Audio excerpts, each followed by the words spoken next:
I dag der skal jeg ned og udforske en kæmpe kystplads, som jeg ikke har været ved i nok et par år efterhånden. Det er jeg rigtig, rigtig spændt på, og allerede nu kan jeg mærke, at det bliver en varm dag. Jeg har taget rigtig, rigtig meget tøj på i dag. Måske også lidt for meget tøj. Jeg kampsveder lige nu. Jeg skal spendere hele dagen på den plads her. Jeg skal gå efter havørreder, og så håber jeg altså også på at fange den første hornfisk i år. Der er altid et eller andet med den første hornfisk. Så nu skal vi bare lige den sidste kilometer ned på pladsen. Og så tror jeg lige, at vi skal starte dagen med en tår vand og et lille vin.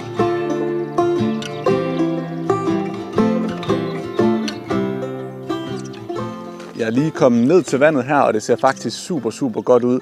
Vi har sådan lidt en sidevind nu her i hvert fald. Det kommer til at blæse lidt op i løbet af dagen, og så bager solen bare dernede af. Det stræk, jeg har foran mig her, jeg har faktisk lige haft dronen op og kigge på det. Og henad, der kommer der bare monsterlækker bund, så langt øjet det rækker. Så der er virkelig lagt op til, at vi kan få dækket en masse super, super spændende vand i dag i hvert fald. Og til det, der har jeg faktisk rigget op på forhånd. Jeg har snydt lidt hjemmefra med den lille pil fra sølv her i 12 gram i Dark Tobis, tror jeg den hedder. Den havde jeg på sidste gang, og den virkede rigtig, rigtig godt. Så den starter jeg med, og så kan vi altid skifte. Vi har som sagt hele dagen, så må ikke vi rammer ind i en enkelt fisk eller to. Jeg tror egentlig bare til at starte med, at jeg holder mig nogenlunde inde ved kanten. Det ligner, at der er rimelig dybt herude foran. Og der er rimelig høj vandstand nu her og frem de næste 2 timer, indtil den begynder at knække, og vi får et vandskifte. Vi holder os herinde for at træske nogle... Jeg ved ikke, hvor langt vi skal træske op af, før vi finder fisk. Det er også nogle gange lidt problemet, når man fisker sådan nogle pladser her, hvor der er så meget spændende, fordi at fiskerne kan vitterligt være overalt. Så vi må i gang. Der er kun én vej fremad, og det er ude mod fiskene. Jeg er kommet et godt stykke hen ad kysten nu her, uden at have mærket noget som helst. Og nu kommer jeg egentlig til et sted, hvor kysten ændrer sig markant igen. Her hvor jeg står, det er egentlig starten på et stort rev, der går ud her foran mig, som jeg nemt kan kaste ud over. Der er en lille smule sandbund herinde tæt ved land, og så strækker det altså nok 50 meter ud af og cirka 50 meter i diameter. Så et relativt stort rev. Så nu prøver vi lige stadig her med den lille pil, som jeg har på, og simpelthen få dækket det her rev af fra start til slut. Og så giver det specielt noget kærlighed her i starten af revet og i slutningen af revet, simpelthen på forkanten og bagkanten af revet her. Og hvis ikke jeg mærker noget her på pilen, så tænker jeg, at vi skifter. Måske over til noget sagnil eller et eller andet. I hvert fald noget, der har en anden gang end pilen her, for at se, om det er det, de vil have.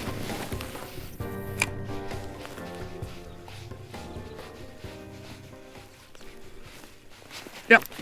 Nej, for delen. Der var nap helt ude i kastet. Så er spørgsmålet, om det var en havørred eller en hornfisk. Der var i hvert fald ingen tvivl om, at det var fisk. Helt ude i kastet her på den her sindssygt lækre plads, som jeg er kommet hen på. Det måtte også bare holde fisk. Jeg vil faktisk overhovedet ikke have noget imod, hvis det var en hornfisk. Det kunne være lidt sjovt at få fanget årets første hornfisk. Nu får den lige et kast helt ud i samme område der. Det er lidt ærgerligt, at den ikke blev på.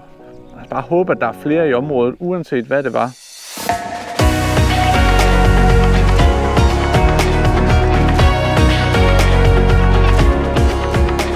Jeg har altså lige sat mig ned en gang, fordi jeg skal lige love for, at der kom bål på med den sol.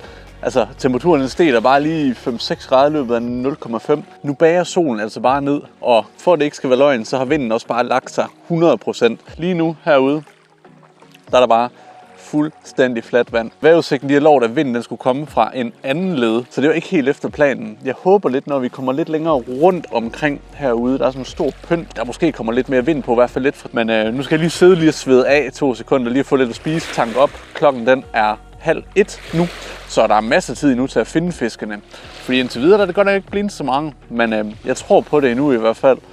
Så nu skal jeg bare lige dampe af, og så kører vi på igen.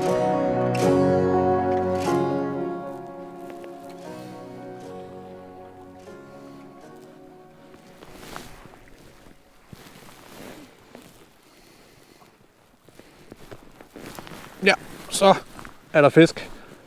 Det kunne sgu godt være ørred, det der. Nej. For dalen lige på spindstoppet derude. Jeg tror måske, at bremsen den var stillet lidt for hårdt. Ellers var fisken bare ikke godt nok kroget. Dammit! Er fint skarp. Ja, bremsen. Kæft en fejl 40, mand. Bremsen, den var bare totalt blokket. Ja. Shit happens. Sådan er det, når man har gået og fisket i rigtig, rigtig lang tid, og ikke rigtig er så fokuseret mere. Ej, bremsen var totalt blokket. Nå, skidt pyt. Der kommer en ny fisk. Lad os lige prøve at se her en gang. Jeg er lige kommet ud på spidsen herude, og skulle faktisk til at stille mig herud til højre og tage de første kast. Men så spotter jeg herhenne på venstre hånd, der går der faktisk en lækker strømrende helt ind under land. Så jeg skal lige love for, at jeg har fået food i firemålet. Jeg har fået ild under fødderne. Og nu skal jeg bare hen og have nogle kast i den strømrende her, for jeg har simpelthen gået i, jeg ved ikke hvor lang tid, i totalt fladt vand, uden strøm i eller noget som helst, og bare tænkte, nej, og nok også lidt for lang tid. Så det der med at se sådan en strømrende der, det er bare, jeg tror helt vildt meget på det. Hvis jeg bare kom hen og får nogle kast ud i strømrenden, se her, den går faktisk helt herindefra, og så fortsætter den bare ud i det uendelige derudad, lige som vi gerne vil have det. Sådan en strømrende der, det får mig helt op at køre. Nu prøver jeg lige at starte her. Se, jeg tror godt, at jeg kan nå den. Kan jeg også sagtens. Fedt. Og det ligner også, at den strømrende, den kommer en lille smule tættere på herudad. Hvor fedt, og der er også lidt krusninger. Det bliver faktisk ikke meget bedre lige nu.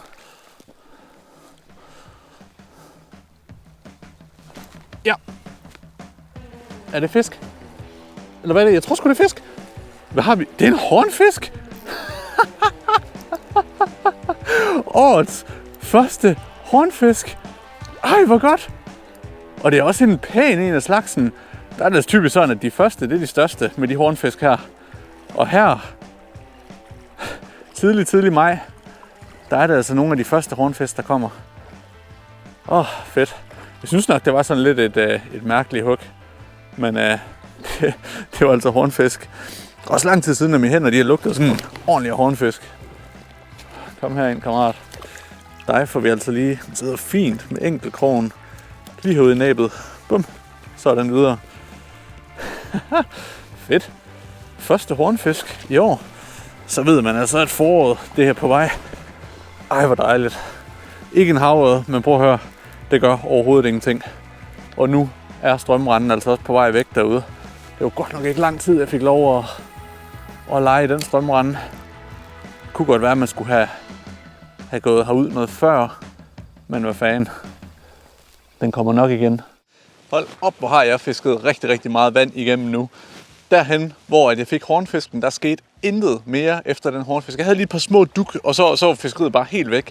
Strømrenden den forsvandt igen, og det var bare den, der lige havde trukket nogle hornfisk med ind. Men det fede det er, at vinden den er begyndt at gå lidt mere over i vest, som de egentlig også lovede i dag, hvor den i stedet gik lidt mere i nord. Det er totalt mærkeligt. Men nu går den altså mere i vest, og det betyder også, at alt det vand, jeg egentlig har fisket af her i dag, der begynder altså at komme en lille smule mere bølger på. Og det gør altså også, at jeg fristes nu til at gå ned over i hvert fald de hotspot, jeg har været nede over på den her plads, og prøve at fiske den igen nu med sandnilen. Fordi af den ene simple grund, der er kommet bølger på. Og bølger, det er altså i mit hoved noget af det, der kan gøre forskellen på, om man fanger noget eller ikke fanger noget. Ligesom jeg ikke har gjort indtil videre. Men der har heller ikke været bølger på. Så jeg tænker, nu får jeg lige en jakke på. Det er en lille smule koldt dernede af. Og så giver vi det et skud. Klokken den er 16 nu, så vi har nogle timer at gøre godt med igen. Så hvis vi bare går ned, og så får simpelthen taget de her hotspots, som jeg har fisket over. Der er nogle steder med nogle store sten og noget. Det må jeg planen. Så ser vi, om det giver noget. Om ikke andet har jeg fanget en hornfisk.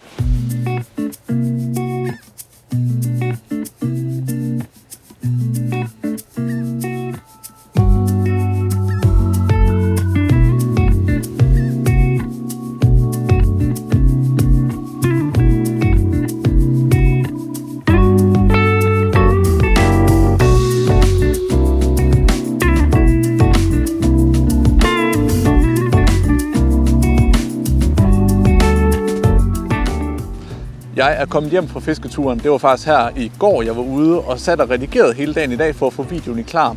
Men så kom jeg sådan til at tænke over et ekstra tip, jeg gerne vil dele med jer. Fordi nu sidder jeg sådan lidt og tænker på, at okay, det var godt nok nederen, at jeg gik så langt, og jeg fangede ikke rigtig noget ud over hornfisk, hvilket var mega fedt. og pladsen spillede ikke helt og så videre. Men et super tip, jeg kan tage med til alle jer, uanset altså hvad du fisker ude på kysten, så er det her med, uanset om du er ude på en god dag eller en mindre god dag, hvor forholdene måske ikke helt spiller, og vejrudsigten ikke holder, hvad de lover, så husk at bide mærke i, hvordan forholdene var. Da jeg var ude, der var det rimelig lav vandstand, og det gjorde altså også, at jeg kunne se nogle stenrev og komme ud på nogle stenrev, som jeg aldrig nogensinde har været på før på den plads, som jeg nu ved ligger der til, når at forholdene spiller, og det er højere vandstand, og jeg faktisk ikke kan se de her stenrev her. Så det der med at bide mærke altid i forholdene, uanset om det er gode eller dårlige forhold, du ender på, så bid mærke i, hvad spiller ikke. Og jo flere pladser du så kommer på, og jo mere af det her erfaring du har i bagagen, jo bedre bliver du altså til at planlægge dine næste ture, hvor du så ved, jamen okay, hvordan skal forholdene være på den givne kystplads. Fordi alle kystpladser, de er forskellige, og fordi at nogle forhold spiller på en plads, er det slet ikke sikkert, at de spiller på en anden plads. Så husk altid at få læret alt det her erfaring inden bagi herinde, så bliver du altså en meget bedre kystfisker, uanset hvad det er, du fisker efter.